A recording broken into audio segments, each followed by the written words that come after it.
আচ্ছা এই যে শহীদ ভাইয়ের বাসায় যে মোটরসাইকেল চুরি হয়েছে এটা কে করছে কে করছে বল। আলী আশরাফ করছে, সত্যি কথা কই বারেক করছে, স্বপন করছে, সোহেল, এন্টার বাটা বাবু, আর কেনা আরো কয়েকজন ছিল। সত্যি কথা কই আমার না সত্যি কথা, আচ্ছা এটা কার মদতে করছে কার মদত এটা মদত ছিল কার এটা আলী আশরাফ, আলী আচ্ছা আমার লিডার আর মাতাকে ছিল মাতাকে স্বপন, স্বপন মাস্টার প্ল্যান ছিল স্বপন তাই না আচ্ছা তুমি আসলে তারপরে আমি আসছিলাম না, বাইরে ছিলাম, আমার ওখানে নেয় নাই।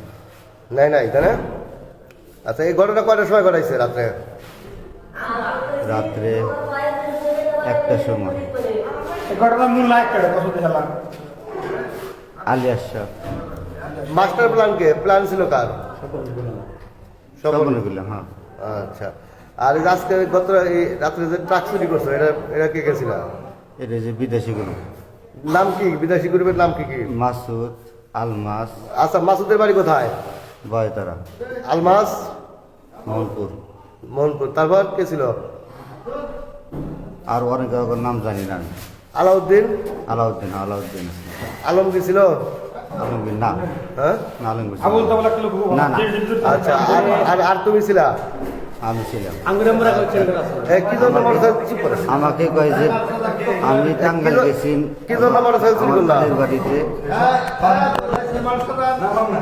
না না মালিক বস এক কথা বলতে না কি হয়েছে আইসো আমি গেছি, আমি কইছি যে আমি এই রাজনীতি আর করবো না, ঠিক আছে, সেই জন্য আমি চলে গেছি ওপার যাওয়ার পরে আলমাস ভাই আমার ফোন দিচ্ছে কয়ে আইসো, আমার গোল চক্করে উনি থুয়া যায়, পরে ইয়াতে যায় শহীদ ভাইয়ের গাড়ি নিয়ে এসে আমার গাড়ি কয়টা নিছে গাড়ি দুইটা। না রবিকে মারবো কে রবিগুলো আমাদের কাছে না তোর ভয় নাই তুমি যা বলতেছো এটা সব জ্ঞানে সত্যি কথা বলতেছো তো সত্যি কথা বলতেছি। এতে কোনো তো ইয়া নাই তোমাকে কিন্তু না, কোনো কেউ না, না, তোমাকে কেউ মারছে না, আমাকে কেউ মারা নাই, তোমার সাথে কেউ খারাপ ব্যবহার করছে না করেন নাই, তাহলে তুমি এটা নিজের ইচ্ছায় সব জ্ঞানে সব মানে সুস্থ শরীরে বলতেছো সত্যি সত্যি বলতেছি। এটা প্রশাসনকে বলতে পারবা তুমি ইনশাল্লাহ সব বলতে পারবো। সবকিছু বলতে পারবা হ্যাঁ। ঠিক আছে ওকে